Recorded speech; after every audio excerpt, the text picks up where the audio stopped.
हिंजवडी अपघाताचा सीसीटीव्ही समोर येताच पोलिसांना आलीचा अखेर गुन्हा दाखल।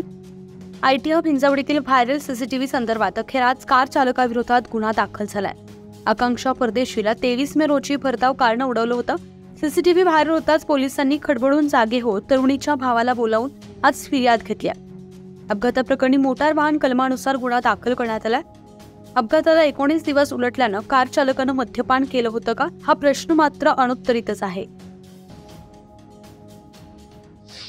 तर खरं ते 23 मेचा एक सीसीटीव्ही व्हायरल होतोय आणि त्या व्हायरल सीसीटीव्ही मध्ये असं दिसतंय की एका युवतीला पाठीमागून कारने जोरात धडकली आणि या संदर्भात त्यासोबत एक मेसेज आहे की या संदर्भात गुन्हा दाखल आहे। नेमकी ही घटना कधीची आहे आणि गुन्हा दाखल आहे?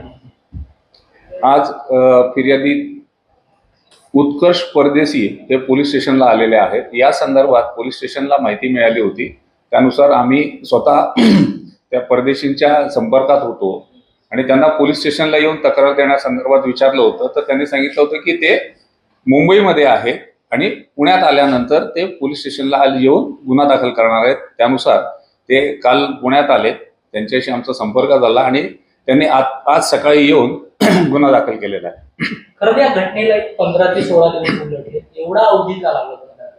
यातील जखमी आणि त्याचे नातेवाईक हे मुंबईला होते, त्यामुळे शहरात नसल्यामुळे त्यांनी उशिराने येऊन पोलीस स्टेशनला तक्रार दिलेली आहे। ज्या दिवशी घटना घडली त्या दिवशी पोलिसांचं आणि त्या चालकाचं काही बोलणं झालं का किंवा त्या तरुणीशी काही बोलणं झालं होतं आणि त्या चालकाला पोलीस स्टेशनला आणलं गेलं होतं? नाही, या संदर्भात पोलीस स्टेशनला त्या दिवशी काही माहिती मिळालेली नव्हती, पण जसा व्हिडिओ आम्हाला मिळाला त्यावरून आम्ही ती माहिती घेतली आणि त्यानंतर संपर्क करून ते मुंबईला असल्यामुळे ते येऊ शकले नव्हते। आज ते आलेले आहेत, त्यामुळे आज गुन्हा दाखल करून आम्ही त्या कार चालकावर पुढील कायदेशीर कारवाई करत आहोत। खरं तर या संदर्भात तुम्ही त्या मुलीशी किंवा तिच्या काकाशी संपर्क केला होता का? कारण गुन्हा गंभीर होता। गुन्हा व्हिडिओमध्ये दिसतो त्याप्रमाणे गंभीर आहे, परंतु आम्ही त्या काकांशी आणि त्या फिर्यादीच्या म्हणजे जखमीच्या भावाशी बोललो होतो। तर त्या मुलीला फक्त मुकामार लागलेला आहे आणि त्यांच्या काही कामानिमित्त ते बाहेर होते, त्यामुळे ते पोलीस स्टेशनला येऊ शकले नाही आणि ते आज आल्यानंतर त्यांचा गुन्हा दाखल करण्यात आलेला आहे।